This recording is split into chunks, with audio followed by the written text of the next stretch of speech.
permis de conduire en Algérie, ce qui va changer en 2023. Le gouvernement a annoncé de nouvelles règles pour l'exercice de l'activité auto-école en 2023, des changements qui portent aussi des modifications sur les conditions de passage de permis de conduire en Algérie. ZRDI vous dévoile plus d'informations à ce sujet dans les lignes qui suivent de cet article du 24 mars 2023. Pour cette nouvelle année de 2023, le permis de conduire en Algérie va connaître des changements de taille. En effet, le gouvernement vient de lever le voile sur une réforme. Celle-ci concerne notamment les conditions d'organisation et du suivi des activités des auto-écoles. Effectivement, le Premier ministre, Ben Abderrahmane, a signé un nouveau décret exécutif. Ce dernier apporte des modifications sur les conditions de renouvellement des agréments. Le décret qui est apparu le 5 mars dernier et publié dans le journal officiel numéro 15 devrait prendre forme dans les prochains jours. Cela au niveau de toutes les structures d'enseignement de conduite du pays. Selon le quotidien arabophone Echorouk, qui a rapporté l'information, le décret impose de nouvelles conditions d'éligibilité pour ouvrir une auto-école. Celles-ci sont listées dans le décret en question. Désormais, le demandeur d'agrément doit posséder un certificat d'études supérieures et au moins 1 an d'expérience confirmé par les autorités. Et ce, en étant stagiaire au sein d'une auto-école. Auto-école, voici les nouvelles conditions pour obtenir l'agrément dans ce cadre. Le décret exige également d'avoir 3 ans d'expérience confirmée par les autorités en tant que moniteur. De plus, il est impératif que le demandeur d'agrément accompagne son dossier d'une attestation d'affiliation à la sécurité sociale, ou d'une attestation du parcours professionnel du demandeur d'agrément en tant que personne physique. Par ailleurs, il sied de souligner que les agréments octroyés aux auto-écoles ont une durée de validité de 10 ans. La même source médiatique a souligné qu'il y a une possibilité de renouveler. Dans ce cas, la demande doit être envoyée au wali. Et cela dans un délai de moins de 3 mois avant la fin de validité de l'ancien Tebboune. Le président algérien affirme que l'Espagne a proposé le Sahara à l'Algérie. La dernière trouvaille du président algérien sur le Sahara marocain dépasse l'entendement. Lors de sa récente sortie sur la chaîne qatari à Al Jazeera, Abdelmadjid Tebboune a affirmé, sans ciller, que l'ex-maître de l'Espagne, le caudillo Francisco Franco, avait proposé, en 1964, à l'Algérie de lui céder le Sahara Atlantique. Un échantillon, entre autres, des nombreuses balivernes, contre-vérités et approximations que le président algérien a assénées au cours des 26 minutes qu'a duré son interview. Quand on regarde la récente interview qu'il a accordée à la chaîne qatari à Al Jazeera, diffusée dans l'après-midi du mercredi 22 mars dans le cadre du programme l'ICAC se rencontre spéciale, l'on se demande pourquoi le président algérien Abdelmadjid Tebboune a cette incorrigible propension au ridicule. Jamais aucun historien, ni en Algérie ni ailleurs, n'a entendu dire que l'ex-caudillo espagnol, le général Francisco Franco, avait proposé en 1964 le rattachement du Sahara Atlantique à l'Algérie, et que c'est cette dernière qui a décliné ce cadeau. Cela n'est pas sans rappeler les précédentes révélations de Tebboune, dont celle sur les échanges de cadeaux entre George Washington mort en 1799 et l'émir Abdelkader né en 1808, 2 personnalités qui n'ont pas vécu à la même époque. Ou celle déclinée, et rapportée par un micro indiscret, devant le chef du département d'État américain Anthony Blinken, ébahi d'entendre Tebboune affirmer que l'Algérie va produire 30 millions de tonnes de blé, et nourrir aussi bien l'Égypte et la Tunisie que le Maroc.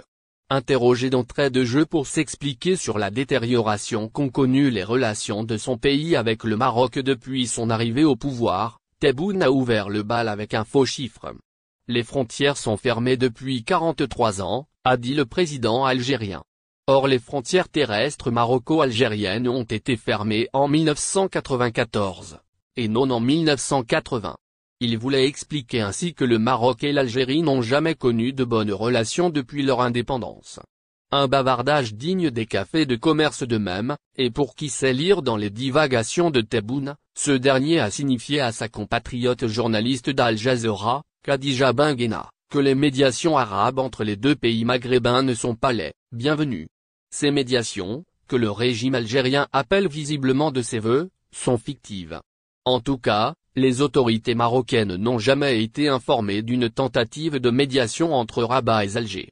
C'est à se demander quand le régime algérien, manifestement englué dans une décision non réfléchie, va cesser avec le disque rayé des médiations qu'il invente et dément, et passer à attaque du commissariat de Sidi Salem, de lourdes peines requises contre les accusés.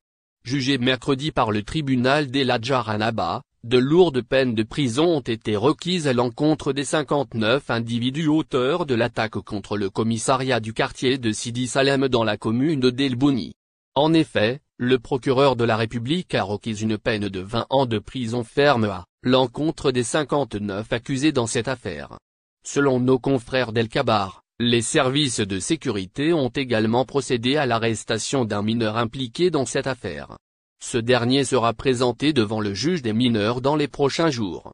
Pour rappel, pas moins de 60 individus sous mandat de dépôt dans le cadre de cette affaire qui remonte au 6 mars dernier.